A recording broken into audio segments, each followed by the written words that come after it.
In today's video, I'm going to teach you how to add your logo to your Shopify store step by step. Adding a logo helps your store look more professional and strengthens your brand identity. First, log in to your Shopify admin dashboard. Once you're inside your dashboard, look at the left side menu and click on Online Store. Next, click on Themes. Now, find your active theme and click on Customize. This will open the Shopify theme editor where you can change the appearance of your store. Inside the theme editor, look toward the left sidebar and click on Header. In the header settings, you'll see the logo section. Click Select Image to upload your logo from your computer. Choose your logo file and click Open to upload it into Shopify. After the upload is complete, click Done to confirm the selection.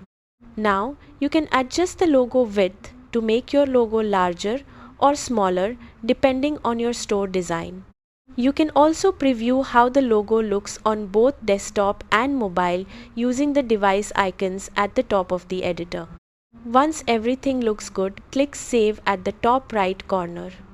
And that's it.